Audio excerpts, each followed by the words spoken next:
Hare Krishna. Welcome back, everyone. Oh, my guardian angel just walked in the door as I said that. She's taking such good care of me. Welcome back to the live studios here in Radha Lane, next to Sri Sri Radha Nilamadhava Temple, with the sincere devotees here who love to hear about Krishna, and all of you out in cyberspace. Someone sent me a message the other day that she's seeing that up to 500 people are watching sometimes, or viewing, which is very, very encouraging. I appreciate all. Hey, I hear you're being worked to death. She's teaching art. She's doing a lot of stuff. Well, you know what they say. No time for Maya. The more service. Prabhupada said that. Yeah, he's so busy that there's no time for Maya. She's going to do the Bhakti Shastri, so she has to read all these things. Oh, good. As long as you don't forget Krishna while you're doing the Bhakti Shastri, just to get your certificate on the wall, you know. Hare Krishna. Anyway, Prabhupada wanted that. All right, so Krishna has just left Hastinapur and on his way back to Dvaraka. Before we hear about that, let's hear Srila Sanatana Goswami's wonderful, deep, philosophical, and enriched with devotion prayer to Srimad-Bhagavatam. Srimad-Bhagavata Mahima Stotra. Sarva Shastrabdi Piyusha Sarva Vedaika Satpala Sarva Siddhanta Ratnadya Sarva Lokaika Drikprada. O nectar from the ocean of all scriptures, singular fruit of all the Vedas, rich mine of the precious gems of all conclusive truths, you are the only giver of sight to all the worlds. Sarva Bhagavata Prana Srimad Bhagavata Prabho Kalidvandudita Ditya Shri Krishna Parivartita. O life air of all the Supreme Lord's devotees, O Master Srimad Bhagavatam, you are the sun risen in the darkness of Kali. You are the exact image of Sri Krishna. Paramananda Pataya Prema Varshaksharayate Sarvada Sarvasevyaya Shri Krishnaya Namostume. I bow down to you who are supremely blissful to read. Your every syllable pours down a flood of prema. You can always be served by everyone. You are Sri Krishna himself. Marika Bando Matsangin Madguru Manmahadana Manistadagamad Bhagya Madananda Namostute. My only friend, my constant companion, my spiritual master, my great wealth, my savior, my good fortune. Seeing we know it, or just like mimicking, reading. My source of ecstasy, I bow down to you. Asadu sadhuta dayin adini chochatakara hanamunchagadachin mam premna retkantayospura. O bestower of saintliness to the unsaintly, O exalter of the most fallen, please never leave me. Always appear in my heart and my voice with pure love. Srila Sanatana Goswami ki jai. Om Namo Bhagavate Vasudevaya. Om Namo Bhagavate Vasudevaya. Om Namo Bhagavate Vasudevaya.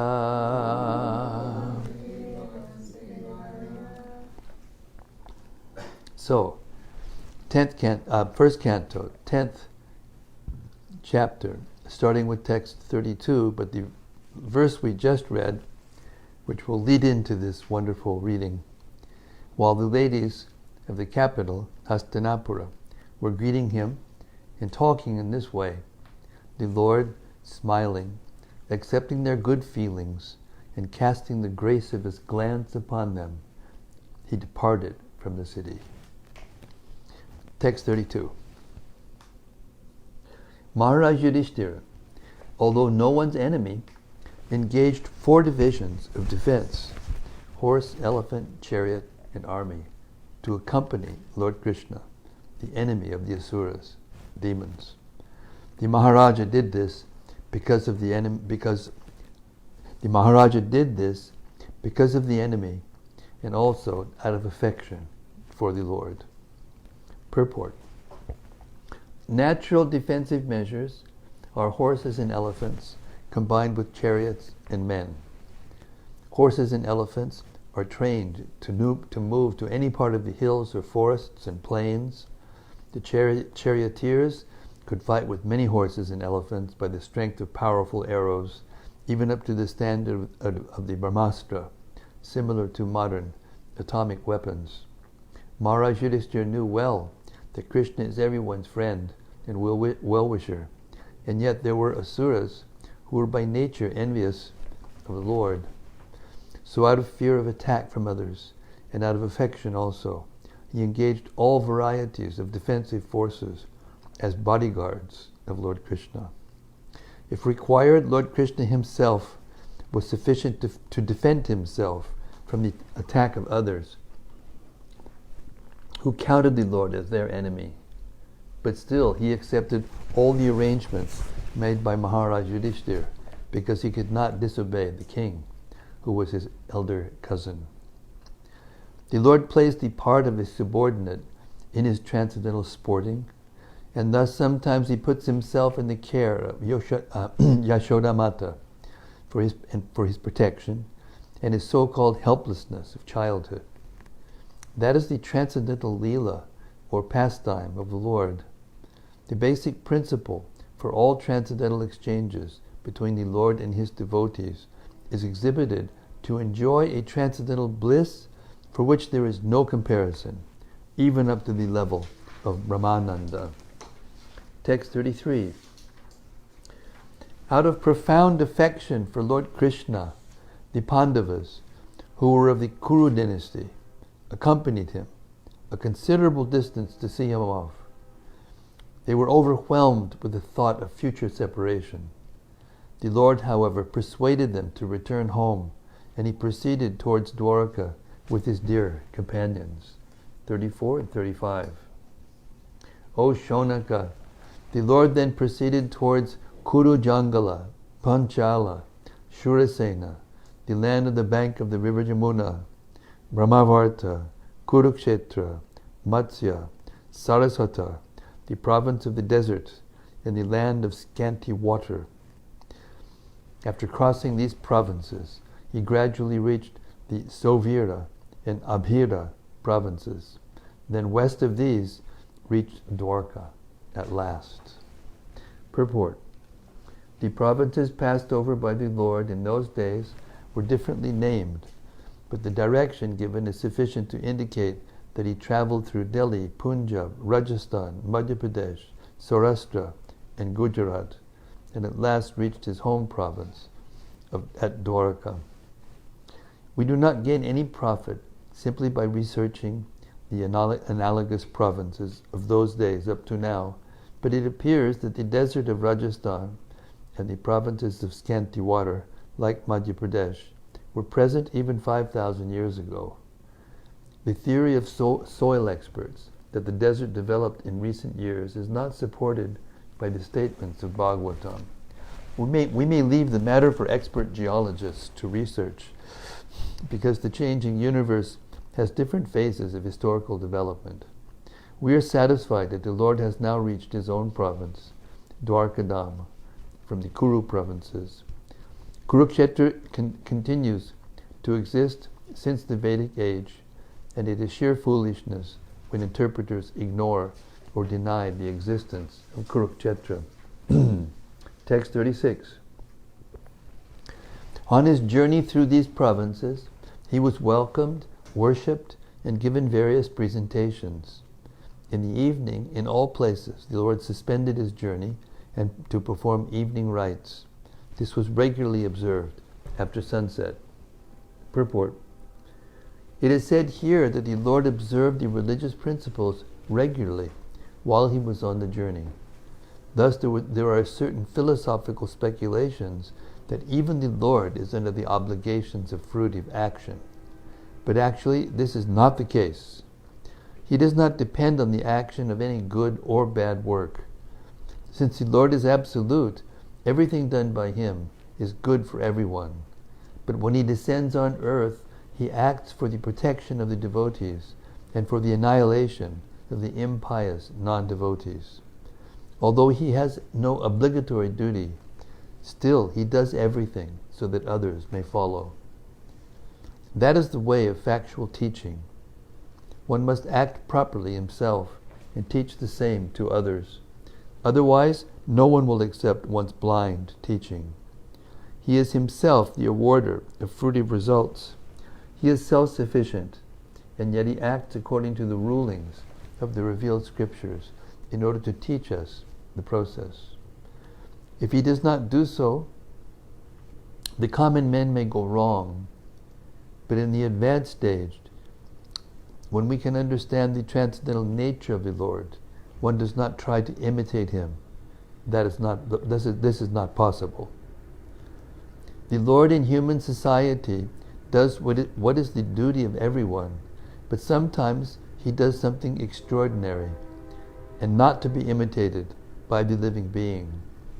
His acts of evening prayer, as stated herein, this must be the conch shells blowing. Right. The evening yajna is now proceeding and the conch shells are blowing in the distance. Yeah. The Lord in human society does what is the duty of everyone, but sometimes he does something extraordinary and not to be imitated by the living being. His act of evening prayer, as stated herein, must be followed by the living being, but it is not possible to follow his mountain lifting or dancing with the gopis. One cannot imitate the sun, which can exhaust water even from a filthy place. The most powerful can do something that is all good, but our imitation of such act will put us into endless difficulty. Therefore, in all actions, the experienced guide, the spiritual master, who is the manifested mercy of the Lord, should always be consulted, and the path of progress will be assured. Thus end the Bhaktivedanta purports of the first canto, 10th chapter of the Srimad-Bhagavatam, entitled Departure of Lord Krishna for Dvaraka. Hare Krishna. We're supposed to clap. Everybody clap. Krishna's taking another turn in his journey. Okay. Chapter 11. Lord Krishna's entrance into Dvaraka. Text 1.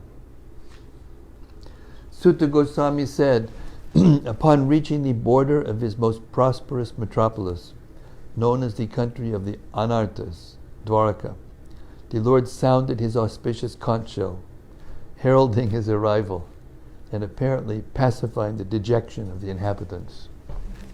Purport.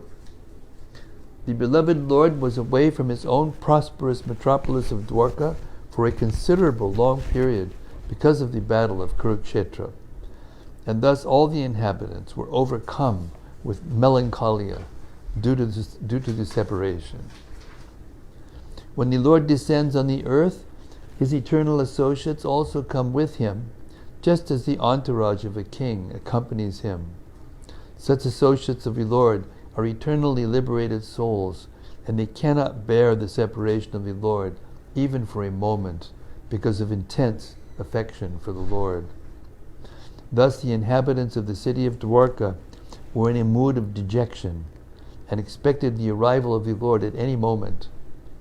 So the heralding sound of the auspicious conch shell was very encouraging, and apparently the sound pacified their dejection.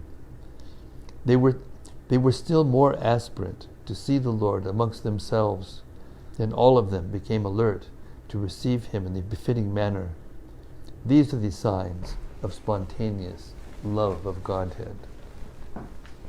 Text 2.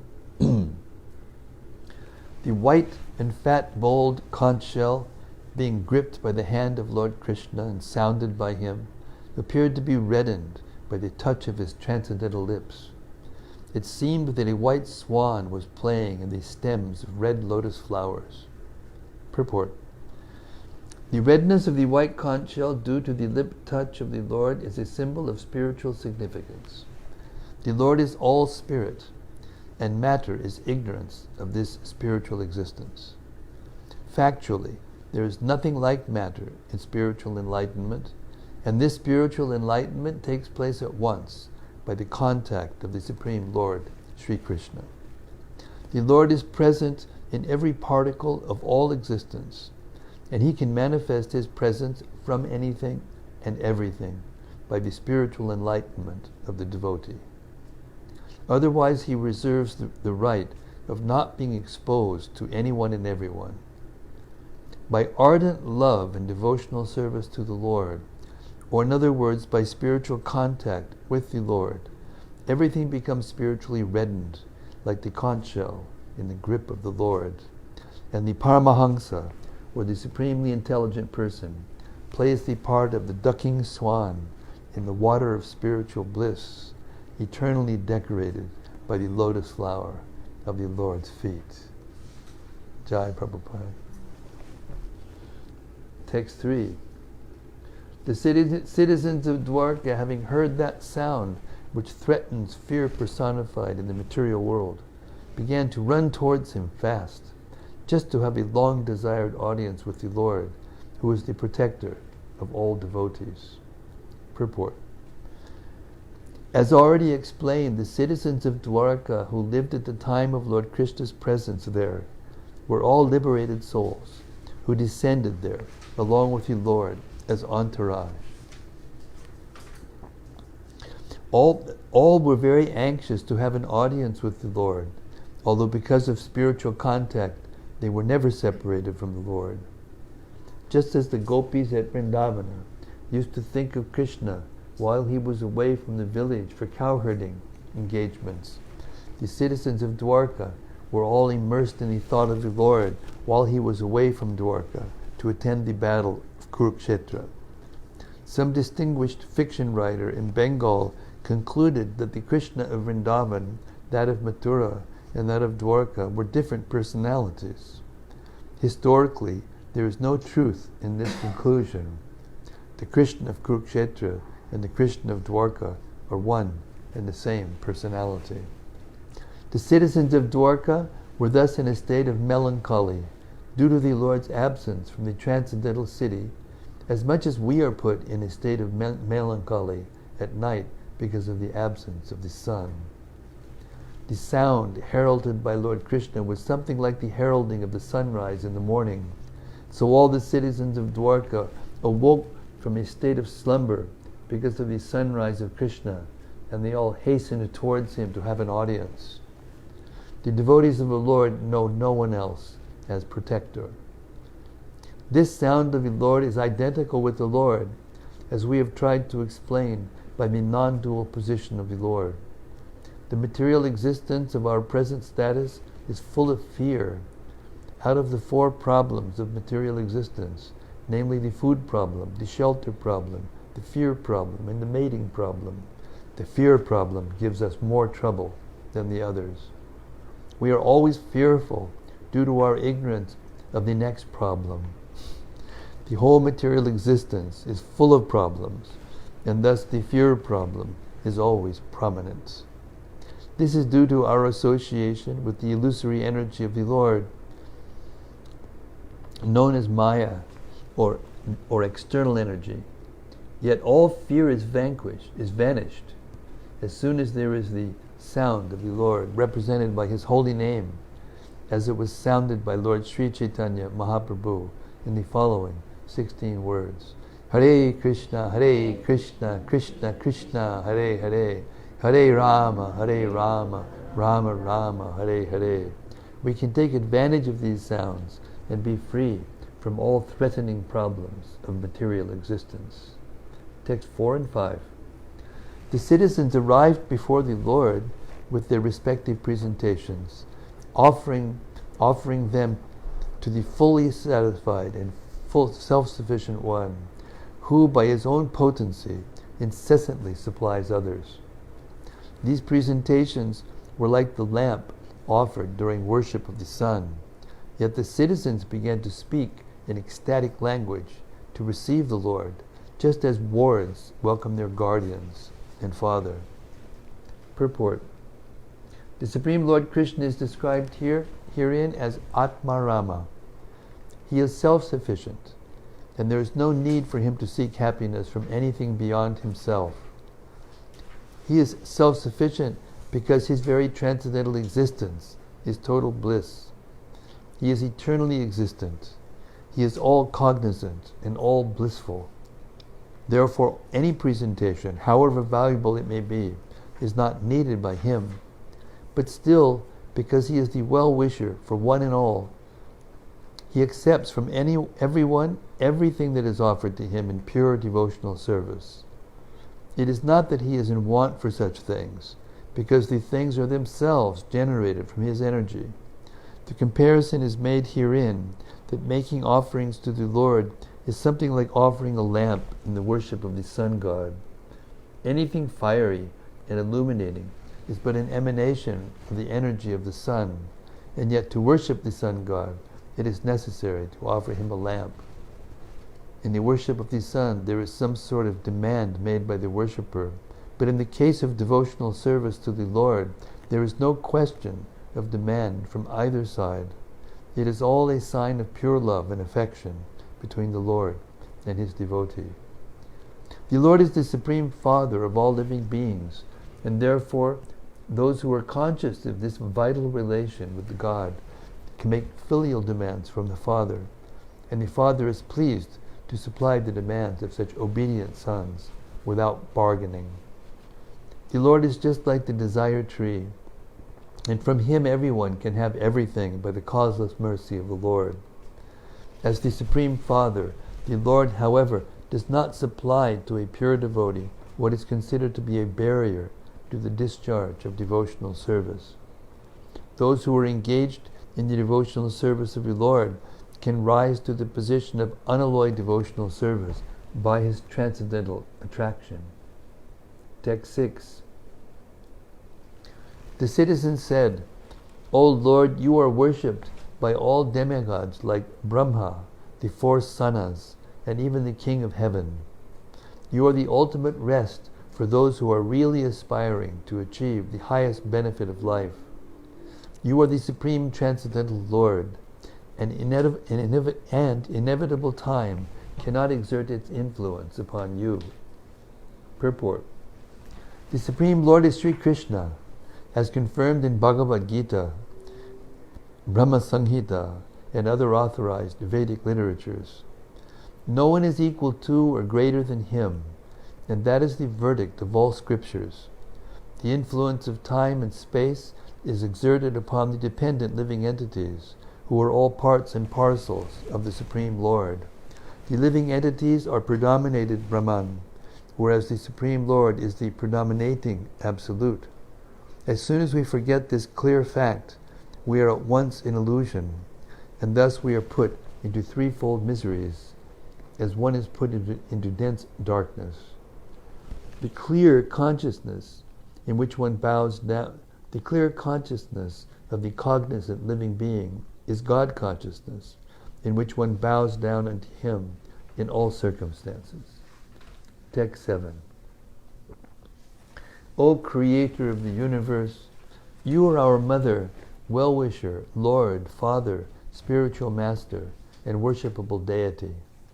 By following in your footsteps, we have become successful in every respect. We pray, therefore, that you continue to bless us with your mercy. Purport. The all-good personality of Godhead, being the creator of the universe, also plans for the good of all good living beings.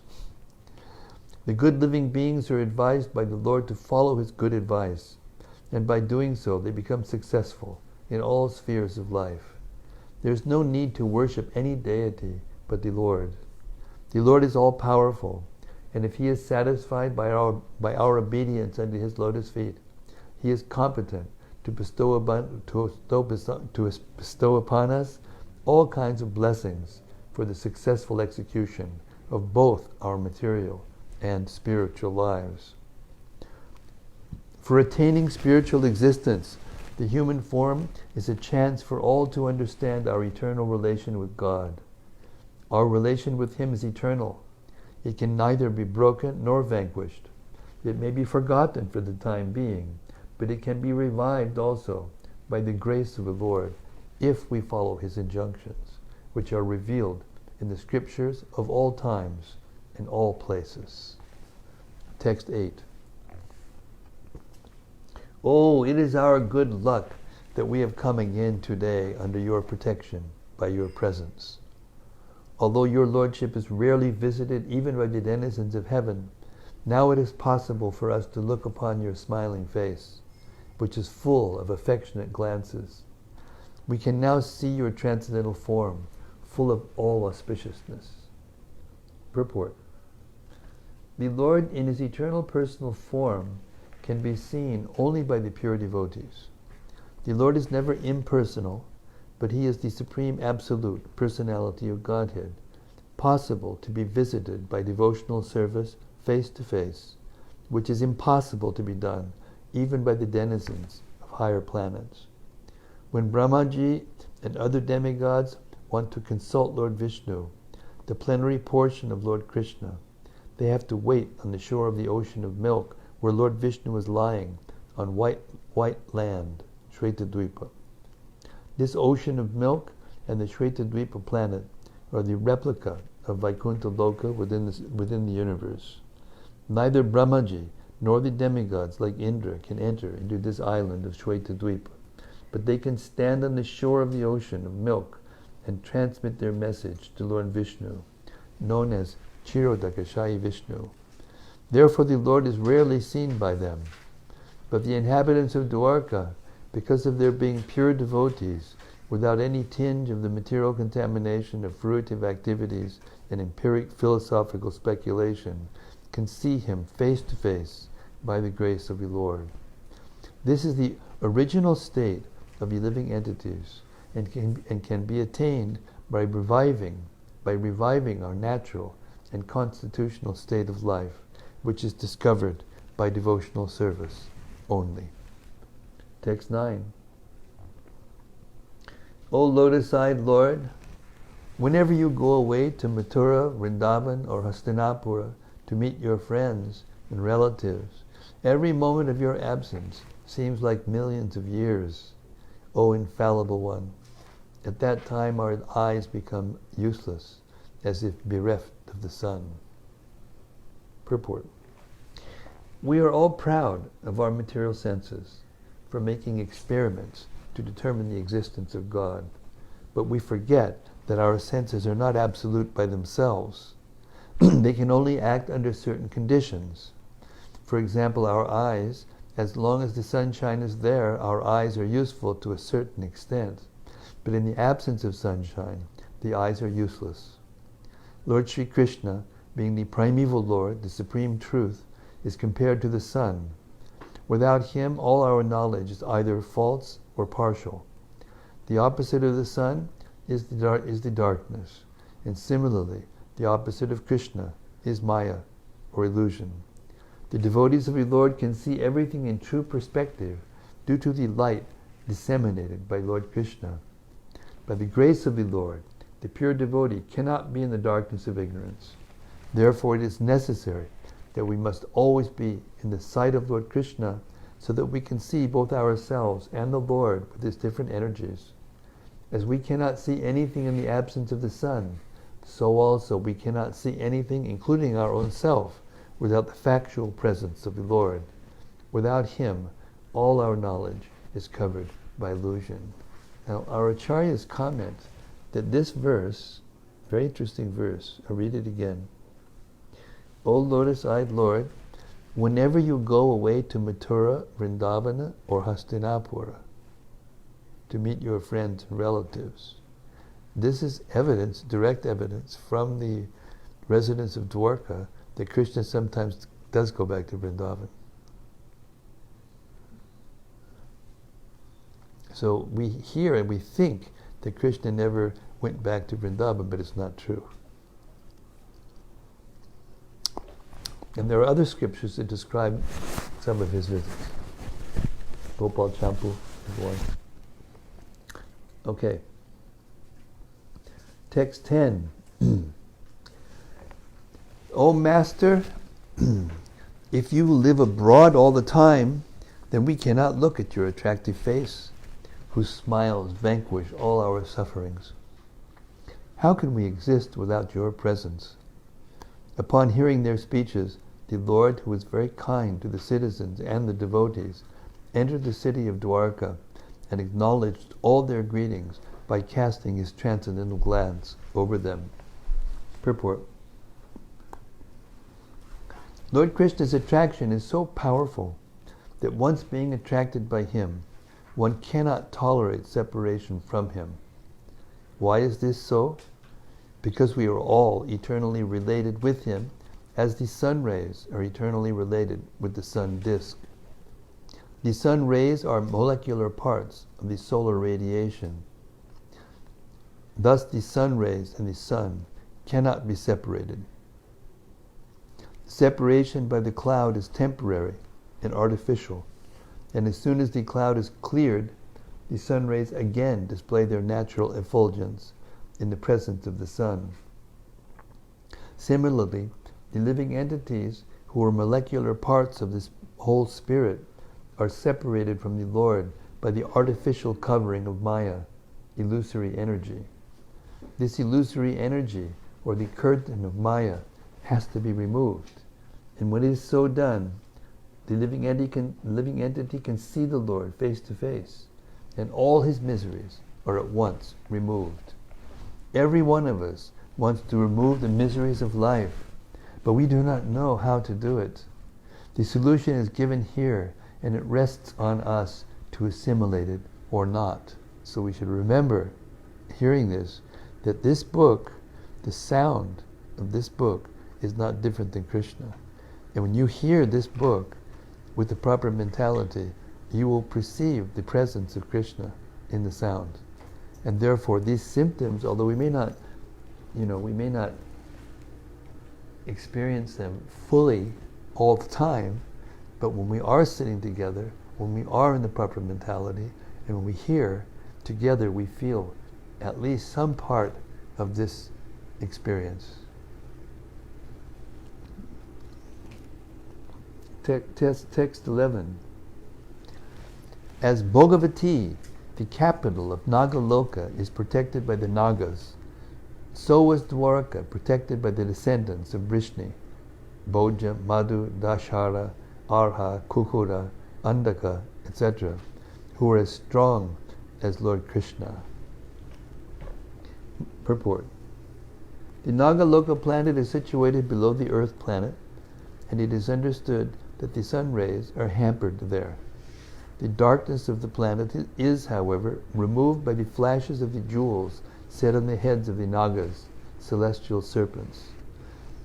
And it is said that there are beautiful gardens, rivulets, etc. for the enjoyment of the Nagas. It is understood here also that the place is well protected by the inhabitants. So also the city of Dvaraka was well protected by the descendants of Vrishni, who were as powerful as the Lord, insofar as he manifested his strength upon this earth. Text 12. The city of Dwarkapuri was filled with the opulences of all seasons. There were hermitages, orchards, flower gardens, parks, and reservoirs of water, breeding lotus flowers all over. Purport. Perfection of human civilization is made possible by utilizing the gifts of nature in their own way. As we find herewith in the description of its opulence, Dwarka was surrounded by flower garlands and fruit orchards, along with reservoirs of water and growing lotuses. There is no mention of mills and factories supported by slaughterhouses, which are the necessary paraphernalia of the modern metropolis. The propensity to utilize nature's own gifts is still there, even in the heart of modern civilized man. The leaders of modern civilization select their own residential quarters in a place where there are such natural, beautiful gardens and reservoirs of water, but they leave the common men to reside in congested areas without parks and gardens. Herein, of course, we find a different description of the city of Dvaraka. It is understood that the whole dham, or residential quarter, was surrounded by such gardens and parks with reservoirs of water where lotuses grew. It is understood that all the people depended on nature's gifts of fruits and flowers without industrial enterprises, promoting filthy huts and slums for residential quarters. Advancement of civilization is estimated not in the growth of mills and factories to deteriorate the finer instincts of the human being, but on developing the potent spiritual instincts of human beings and giving them a chance to go back home, back to Godhead. Development of factories and mills is called ugra karma, or pungent activities. And such activities deteriorate the finer sentiments of the human being, and thus society turns into a dungeon of demons. We find herein the mention of pious trees which produce seasonal flowers and fruits. The impious trees are useless jungles only, and they can only be used to supply fuels. In the modern civilization, such impious trees are planted on the sides of roads. Human energy should be properly utilized in developing the finer senses for spiritual understanding, in which lies the solution of life. Fruits, flowers, beautiful gardens, parks, and reservoirs of water with ducks and swans playing in the midst of lotus flowers, and cows giving sufficient milk and butter are essential for developing the finer tissues of the human body. As against this, the dungeons of mines, factories, and workshops develop demoniac propensities in the working class. The vested interests flourish at the cost of the working class, and consequently there are severe clashes between them in so many ways. The description of Dvaraka Dham is the ideal of human civilization. I just read that the wealth of America has been increasing a lot over the last few years, but there's more and more homeless people in the cities especially. There's more and more people in America living on the streets. And it's a big problem because the incomes, the wealth or the economy is booming, but more and more people can't find a place to live. Why is that? Because the pricing of the accommodations are going up and up and up, and the people's salaries are staying the same. And the salaries of the big guns, the big bankers and CEOs of corporate, in multinational corporations, are just skyrocketing, 500% in some cases.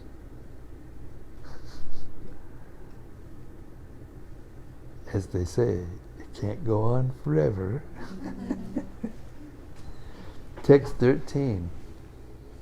I was just thinking, California right now is burning to the ground, but most of the trees that are burning are kind of forest trees that don't have any fruits and flowers, and they have pine needles, or, they're not super pious trees. Maybe they give shade or something, but they're not. But and when you drive along distances and you see the trees that go along, that they do for breaking the wind or making shade, none of them have fruits and flowers anymore. But it used to be that along the roads and in parks and this and that, all the trees were full of flowers and fruits, and anybody could go and take them. Yeah. The city gateway, the household doors, and festooned arches along the roads were all nicely decorated with festive signs like plantain trees and mango leaves, all to welcome the Lord. Flags, garlands, and signs painted with slogans all combined to shade the sunshine. Purport. Signs of decoration in special festivals were also collected from the gifts of nature, such as plantain trees, the mango trees, fruits and flowers. Mango trees, coconut palms, and plantain trees are still accepted as auspicious signs. The flags mentioned above were all painted with the picture of either Garuda or Hanuman, the two great servitors of the Lord. For devotees, such paintings and decorations are still adored, and the servitor of the master is paid more respects for the satisfaction of the Lord. Text 14.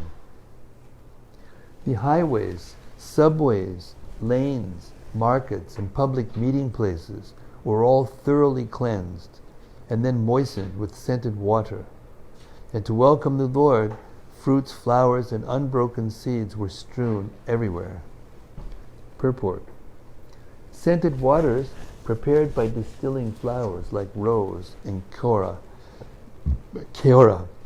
were requisitioned to wet the roads, streets, and lanes of Dwarka Dham. Such places, along with the marketplace and public meeting places, were thoroughly cleansed. From the above description, it appears that the city of Dwarka Dham was considerably big, containing many highways, streets, and public meeting places with parks, gardens, and reservoirs of water, all very nicely decorated with flowers and fruits. And to welcome the Lord, such flowers and fruits with unbroken seeds of grain were all also strewn over the public places. Unbroken seeds of grains or fruits in the seedling stage were considered auspicious, and they are still so used by the Hindus in general on festival days. Text 15. In each and every door of the residential houses, auspicious things like yogurt, unbroken fruits, sugarcane, and full water pots with articles for worship, incense, and candles were all displayed. Purport. The process of reception according to Vedic rites is not at all dry. The reception was made not simply by decorating the roads and streets as above mentioned, but by worshipping the Lord with requisite ingredients like incense, lamps, flowers, sweets, fruits, and other palatable edibles, according to one's capacity. All were offered to the Lord, and the remnants of the foodstuff were distributed amongst the gathering citizens. So it was not like a dry reception of these modern days. Each and every house was ready to receive the Lord in a similar way, and thus each and every house in the roads and streets distributed such remnants of food to the citizens, and therefore the festival was successful. Without distribution of food, no function is complete, and that is the way of Vedic culture. I don't remember which it was. It was an airport I was coming into or going out of, and there was a big guy coming, and he came through, and all the people rushed forward with their microphones. That's all they had to offer. Say something about us. Do something. Text 16, 17. On hearing that the most dear Krishna was approaching Dwarka Dhama, magnanimous Vasudeva, Akrura, Ugrasena, Balarama, the superhumanly powerful, Pradyumna, Charudeshna, and Samba, the son of Jambavati, were all extremely happy, abandoned resting, sitting, and dining. Purport. Vasudeva, son of King Shurasena, husband of Devaki, and father of Lord Sri Krishna.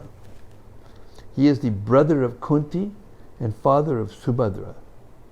Subhadra was married with her cousin Arjuna, and this system is still prevalent in some parts of India. Vasudeva was appointed minister of Ugrasena, and later on he married 8 daughters of Ugrasena's brother Devaka. Devaki is only one of them. Kamsa was his brother-in-law, and Vasudeva accepted voluntary imprisonment by Kamsa on mutual agreement to deliver the 8th son of Devaki. this was foiled by the will of Krishna. As maternal uncle of the Pandavas, he took active parts in the purificatory process of the Pandavas. He sent for the priest Kashyapa at the Shatashringa Parvata, and he executed the functions. When Krishna appeared within the bars of Kamsa's prison house, he was transferred by Vasudeva to the house of Nanda Maharaj, the foster father of Krishna, at Gokula. Krishna disappeared along with Baladev prior to the disappearance of Vasudeva, and Arjuna, Vasudeva's nephew, undertook the charge of the funeral ceremony after Vasudeva's disappearance. Akrura.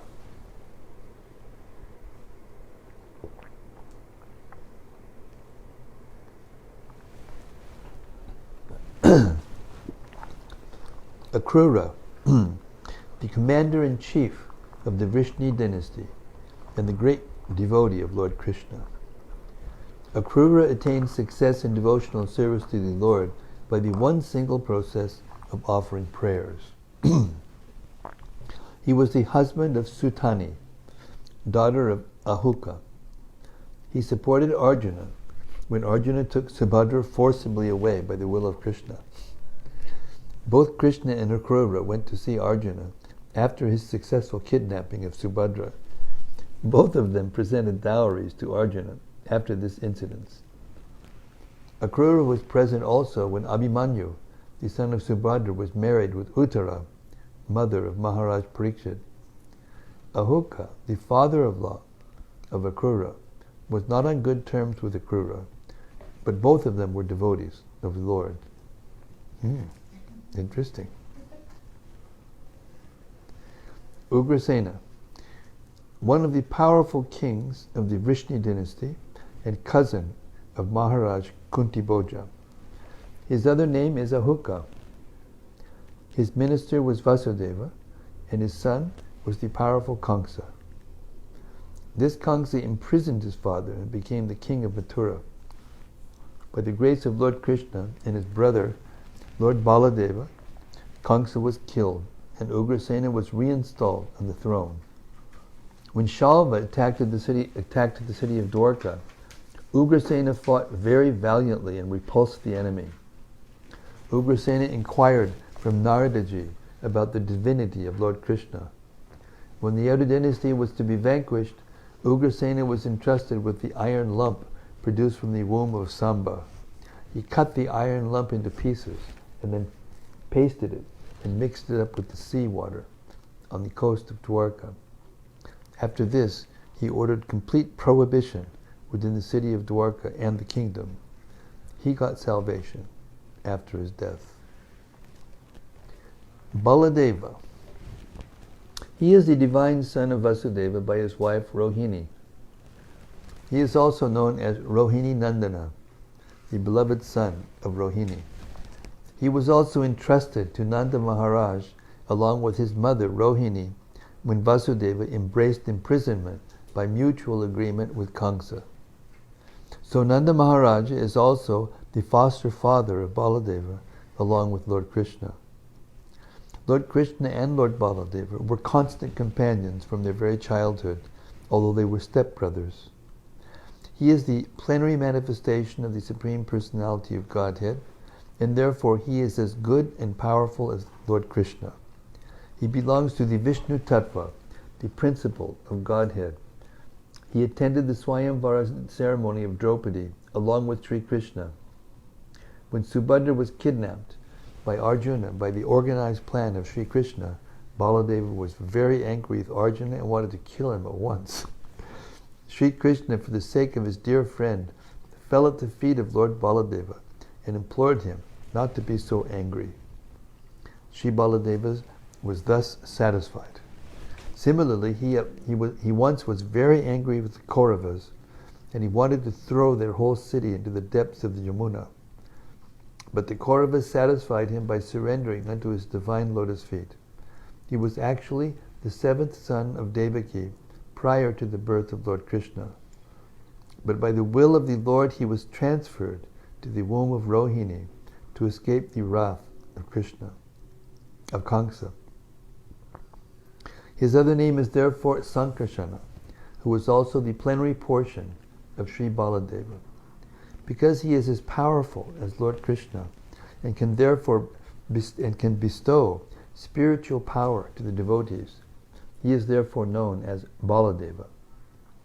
In the Vedas also it is enjoined that no one can know the Supreme Lord without being favored by Baladeva.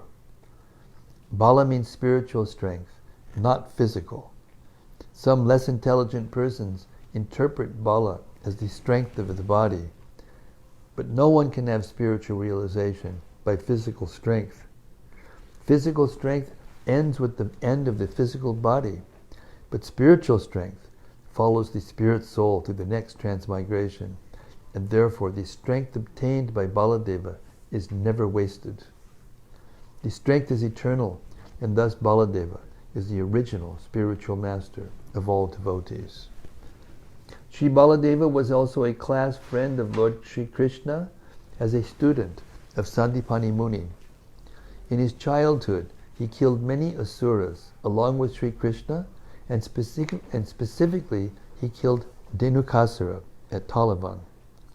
During the Kurukshetra battle, he remained neutral, and he tried his best not to bring about the fight. He was in favor of Duryodhana, but still he remained neutral. When there was a club fight between Duryodhana and Bhimasena, he was present on the spot. He was angry at Bhimasena when the latter struck Duryodhana on the thigh or below the belt, and he wanted to retaliate the unfair action. Lord Sri Krishna saved Bhima from his wrath, but he left the place at once, being disgusted at Bhimasena, and after his departure, Duryodhana fell to the ground to meet his death. The funeral ceremony of Abhimanyu, the son of Arjuna, was performed by him as he was the maternal uncle. It was impossible to be performed by any one of the Pandavas, who were all overwhelmed with grief. At the last stage, he departed from this world by producing a great white snake from his mouth, and thus he was carried by Sheshanaga in the shape of a serpent. Pradyumna, incarnation of Kamadeva, or according to others, incarnation of Sanat Kumara, born as the son of the personality of Godhead, Sri Krishna, and Lakshmi Devi, Srimati Rukmini, the principal queen of Dvaraka. He was one of those who went to congratulate Arjuna upon his marrying Subhadra.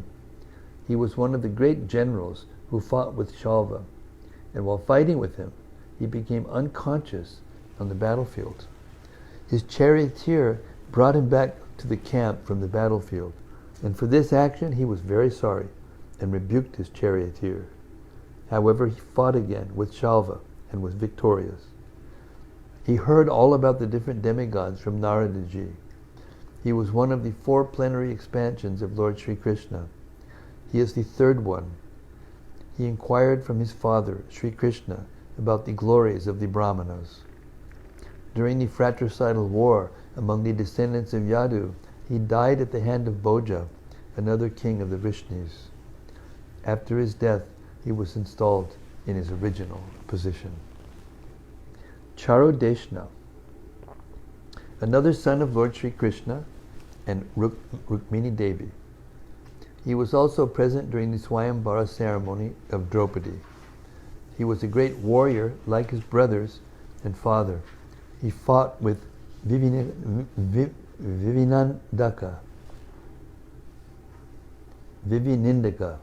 and killed him in the fight. Samba, one of the great heroes of the Yadu dynasty and the son of Lord Sri Krishna by his wife Jambavati. He learned the military art of throwing arrows from Arjuna, and he became a member of parliament during the time of Maharaj Yudhishthira. He was present during the Rajasuya Yagya of Maharaj Yudhishthira. When all the Vrishnis were assembled during the time of Prabhasa Yagya, his glorious activities were narrated by Satyaki before Lord Baladeva. He was also present along with his father Lord Sri Krishna, during the Ashwamedha Yajna performed by Yudhishthira. He was presented before some rishis falsely dressed as a pregnant woman by his brothers, and in fun he asked the rishis what he was going to deliver. The rishis replied that he would deliver a lump of iron, which would be the cause of fratricidal war in the family of Yadu. The next day in the morning, Samba delivered a large lump of iron, which was entrusted to Ugrasena for necessary action. Actually, later on there was the foretold fratricidal war, and Samba died in that war. So all of these sons of Lord Krishna left their respective palaces, and leaving aside all engagements, including lying down, sitting and dining, hastened toward their exalted father. Text 18. They hastened toward the Lord on chariots, with brahmanas, bearing flowers and other auspicious items. Before them were elephants, emblems of good fortune. Conch shells and bugles were sounded, and Vedic hymns were chanted. Thus they offered their respects, which were saturated with affection. Purport: the Vedic way of receiving a great personality creates an atmosphere of respect, which is saturated with affection and veneration for the person received. The auspicious atmosphere of such a reception depends on the paraphernalia described above, including conch shells, flowers, incense, decorated elephants, and the qualified brahmanas reciting verses from the Vedic literatures. Such a program of reception is full of sincerity on the part of both the receiver and the received.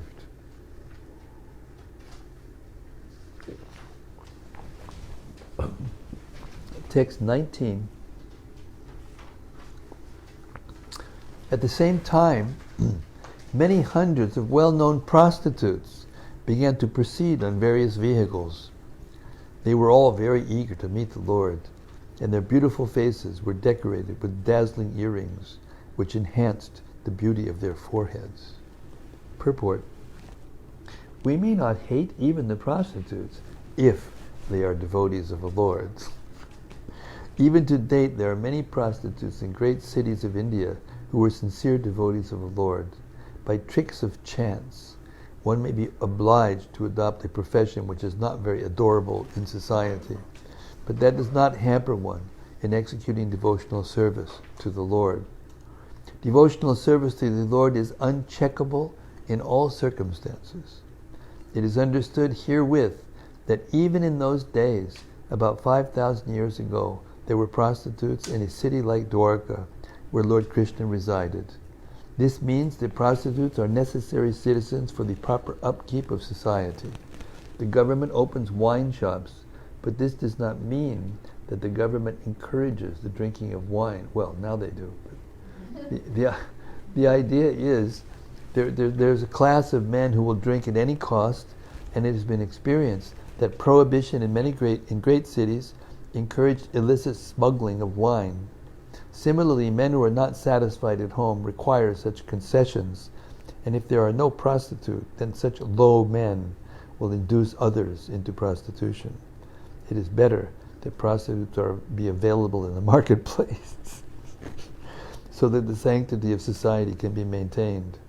It is better to maintain a class of prostitutes than to encourage prostitutes within society. The real reformation is to enlighten all people to become devotees of the Lord, and that will check all kinds of deteriorating factors of life. Hare Krishna, Hare Bol. We'll see you. Hare Bol. Sri Bilvamangala Thakura, a great acharya of the Vishnu Swami sect, in his household life was overly attached to a prostitute who happened to be a devotee of the Lord. One night when the Thakura came to Chintamani's house in torrents of rain and thunder, Chintamani was astonished to see how the Thakura could come on such a dreadful night after crossing a foaming river which was full of waves. She said to Thakura Bilvamangal that his attraction for the flesh and bone of an insignificant woman like her would be properly utilized if it could be diverted to the devotional service of the Lord to achieve attraction for the transcendental beauty of the Lord. It was a momentous hour for the Thakur, and he took a turn towards spiritual realization by the words of the prostitute. Later on, the Thakur accepted the prostitute as a spiritual master, and in several places of his literary works he has glorified the name of Chintamani, who showed him the right path. In the Bhagavad Gita 9:32, the Lord says, O son of Pritha, even the low-born Chandalas and those who are born in a family of unbelievers, and even the prostitutes, shall attain perfection of life if they take shelter of unalloyed devotional service to me. Because in the path of devotional service there are no impediments due to degraded birth and occupation. The path is open for everyone who agrees to follow it. It appears that the prostitutes of Dvaraka, who were so eager to meet the Lord, were all his unalloyed devotees, and thus they were all on the path of salvation, according to the above version of the Bhagavad Gita. Therefore, the only reformation that is necessary in society is to make an organized effort to turn the citizens into devotees of the Lord. And thus all good qualities of the denizens of heaven will overtake them in their own way. On the other hand, those who are non-devotees have no good qualifications whatsoever, however they may be materially advanced. The difference is that the devotees of the Lord are on the path of liberation, whereas the non-devotees are on the path of further enlightenment in material bondage. The cry, huh? You said entanglement. Oh, I'm sorry. A further entanglement in material bondage. Thank you. You can be a fact checker when we do our audiobook. It's really difficult to read without mistake. No, it's just that it's such a big difference. Yes. The difference is that the devotees of the Lord are on the path of liberation, whereas the non-devotees are on the path of further entanglement in material bondage. The criterion of advancement of civilization is whether the people are educated and advanced on the path of salvation. And we'll end our reading tonight with that wonderful verse in purport, and call upon the devotees to give their reflections, anything that stuck out in your minds. I'm sure there's some things that stuck out in your minds, the readings tonight.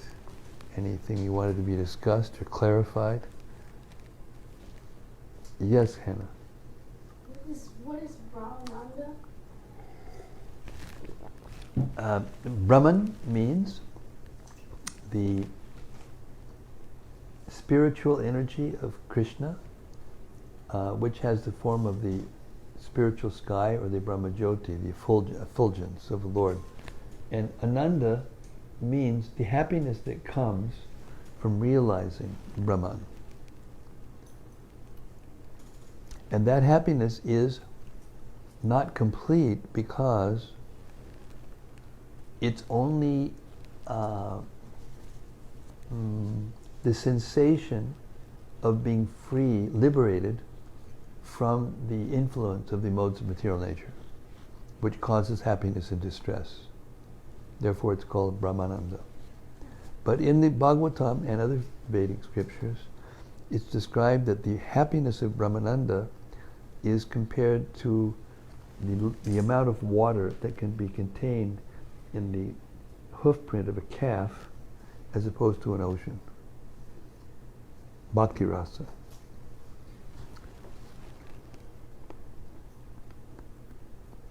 So it's actually a negative type of pleasure. You know, like you feel horrible and then something happens and you get relief from that horrible, and then you feel, this is nice. You feel the relief. But it's just a temporary relief.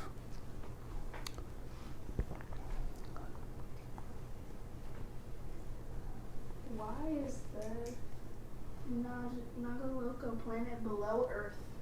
Why is the Naga planet below Earth? It's just the way the universe is structured. You know, there are planets below and there are planets above. And sometimes devotees think that all the planets that are below the Earth must be horrible, like hell, hellish. But actually there are subterranean celestial planets, subterranean heavenly planets, in which the miseries are even greater than in the heavenly planets. But the problem is that there's no sense of difficulty, there's no sense of death, impending death, and then they just die. They live very opulent lives, they don't have this kinds of sufferings that there are on the earth, but then they just die. There's no chance, there's no way for spiritual perfection, no spiritual knowledge. Therefore it's called subterranean heavenly planets. Can we offer our gurus any of these auspicious things? Yes? Why not? So, incense. Yes? Flowers. You know, when we have Guru Puja every day for Srila Prabhupada, because Srila Prabhupada is all our spiritual masters of everyone. He's the spiritual master of everyone in the movement. He's the Shiksha Guru of everyone. Therefore we're reading his books. And those who are gurus are getting their empowerment and their knowledge from his books and his empowerment. We're like little, batteries, little, single cell batteries. And Prabhupada was like a, ocean of battery power, But you notice that we offer, incense, we offer flower, we offer sandalwood pulp on Prabhupada's forehead, and we offer all these things, water, to honor them.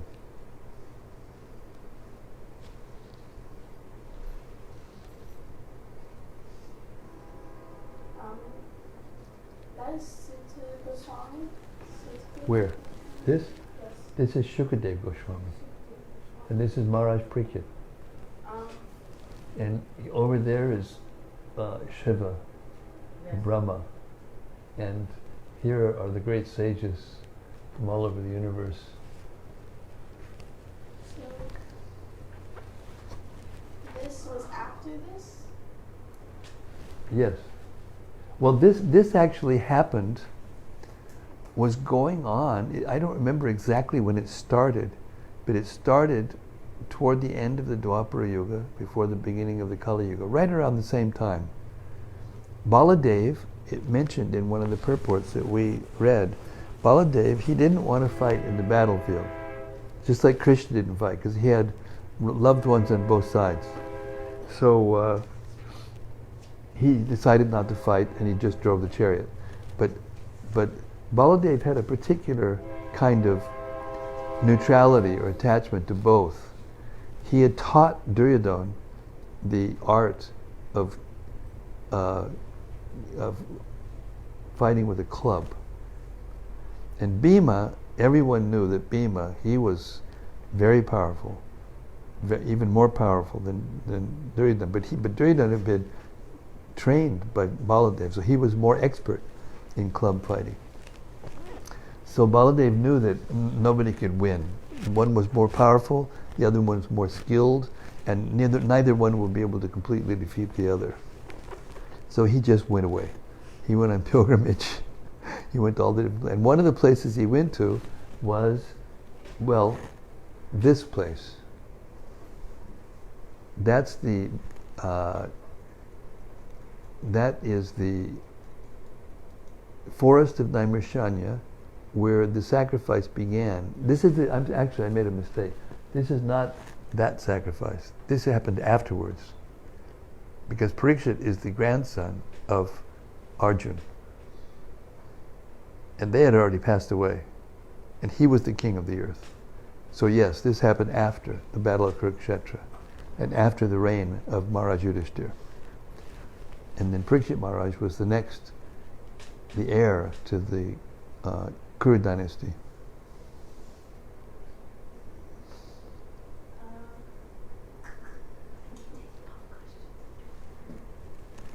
taking notes. Everyone should take notes now. You're all the older devotees, and your minds are, and here we have youth, new, inquisitive students. Huh? Go ahead. Did you have another question? You can go. Marge, why does it say that Buddha got salvation after death? They're saying he had got salvation after death, but previously it was saying that he was a descendant, like he descended with Krishna. It means he just went back. Came with Krishna, and when Krishna left, he went back with Krishna. So it's not like he was liberated from... No, he didn't need to be liberated. He was already liberated. But that was all a show. That was all a drama put on by Krishna.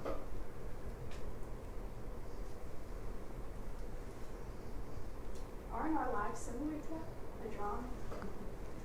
Yeah, but our lives were forced. That's the difference between Leela and, what's happening with us, conditioned life. We create our own drama. That's why people are charmed with children in general, even though they still have inside their subtle bodies all of the horrible things that are going to come out later. But they seem purer and innocent, and they just play. They don't have any duties that they have to do. Even Krishna, when he had these big battles, he was just for playing. He was just playing.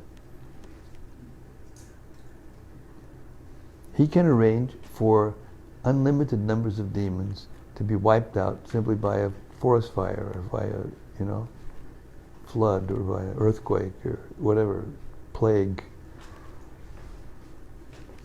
But he comes because he likes to sport, he likes to fight, he likes to deal with these things. Because everything is contained within Krishna. Krishna is the source of everything. Therefore, Krishna is the source of all these different activities. He's the source of all these different emotions and exchanges. But the difference is that he's not forced.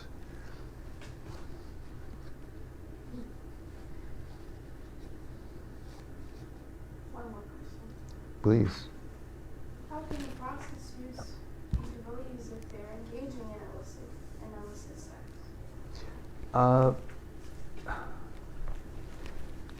It was a profession. I mean, it still is.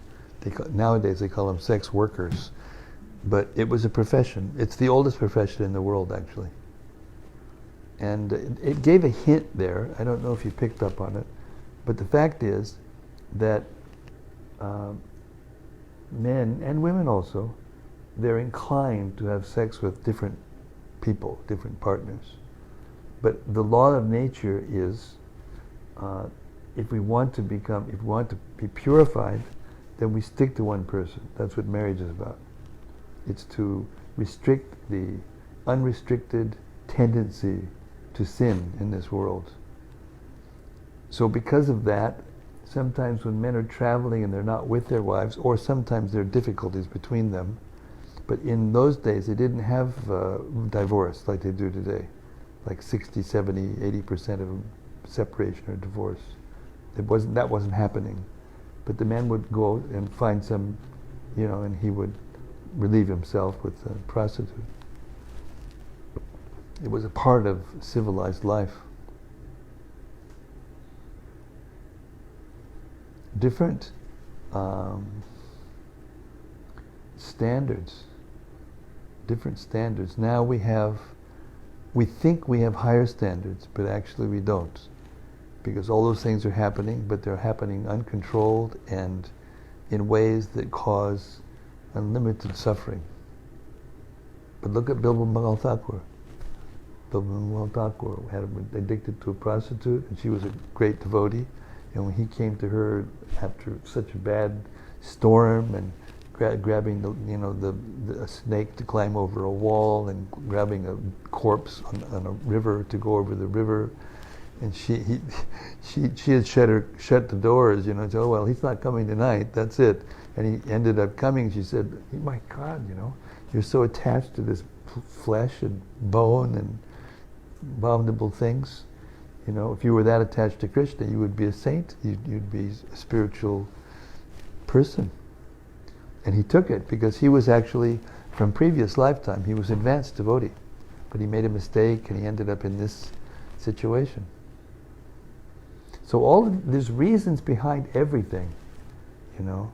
Each individual person has done so many things in the past, each individual soul, and we can't see them all. We can't see the reactions before they happen. Just like you contact a disease and you have it, but it doesn't come out right away. You can't see it, you have it, and it's inevitable. Like last year I had typhoid. Somehow or other I got the bacteria, probably in India. I carried it. It didn't come out for 2 weeks later until I was in the UK. Then it came, anyway, that's a long story, but you can't always see the infection of the reactions of our previous lifetimes. That's why everyone's so confused, and that's why when they say, why do good things happen to bad people, or bad things happen to good people? Rather, people don't understand. They can't see all the things that the other person has done. But the laws of nature are strict. For every action is a reaction. Even if scientists know this, even the physicists know this. For every action there's an equal and opposite reaction. And that's the way of all the atoms of the universe. They come together and they part due to the laws of nature. Is our karma meant to be purifying? Our karma, our good karma, is using up the pious credits, and our suffering is using up the impious credits from our previous sins. Therefore, when something good happens to us, we shouldn't become elated by it, because we should rather say, okay, I got rid of a little more good karma, so now I don't have to and stay in devotional service. And something bad happens, okay, great, I'm getting purified from my sins, so stick it out and keep doing devotional service. That's Krishna's instruction in the Gita. I mean, if you were to list the number of verses where Krishna gives this instruction to Arjuna, that it's better that he becomes detached and equipoised in the face of the dualities of material existence, probably you'll have more verses about that than any other verse, any other subject in the Gita. So important that we learn how to be equipoised. And equipoise means that you don't just sit there and feel neutral. You keep your devotional service going on no matter what. Not that something bad happens and you go away from devotional service, or stop your devotional service, or blame Krishna, or blame whatever, whoever.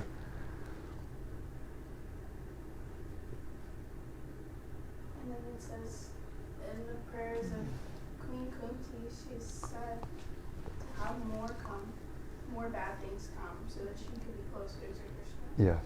It's poetic. It's a poetic description. You know. She's saying, you know, all these things happened, and you came, and now it's over, and you're going. We'll better have the bad things and have you stay. That's all. It's simple. It's simple. Love is so strong that they would just as soon suffer themselves and be able to see Krishna, or be in a difficult situation and be able to see Krishna, because they get their pleasure from seeing Krishna. They don't get their pleasure from seeing anything else, or doing anything else, or being with anyone else. But at the same time, persons on that level, they feel a kind of transcendental ecstasy when they miss Krishna. So the most elevated devotees, you know, they can stay apart from Krishna.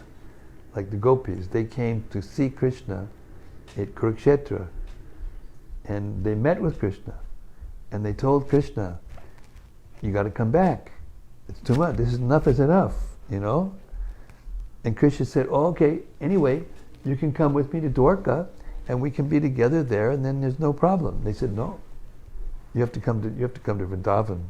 We can't be in Dvaraka. You have to come to Vrindavan. You belong in Vrindavan.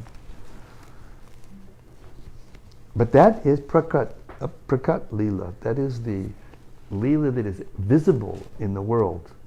Krishna comes into the world every day of Brahma, once in the day of Brahma on this earth, and then in other universes, on the earth on other universes, once in a day of Brahma. So, but he's present eternally in the aprakat, or the unmanifested pastimes, which go on in those places where that are duplicates of the eternal places in the spiritual world, where he's manifesting all of these pastimes at the same time. He's always in Vrindavan, he's always in Mathura, he's always in Dvaraka, and all those personalities are there, having pastimes with him always. But when he comes into the material world, he agrees to follow his own laws of nature so that he can appear human-like. And so he goes from one place to another, and the devotees in one place have to wait until he goes to another place. But in the spiritual world, in the aprakat dham, he's always there. He was always with the gopis. He was always with the Brajvasis. Even after his prakat expansion, he went to Mathura and the Dwarka. He stayed in Vrindavan, in Braj. But they thought that it was just a dream. They thought they were just having visions, even when Krishna came to play with them and be with them. Not so easy to understand, but with time, you'll be able to understand.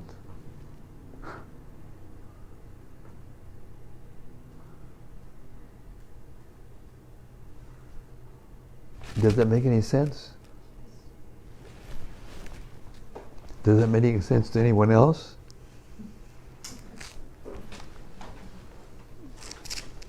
You just gotta put it on the shelf and just hear, and then it works. Exactly. Correct.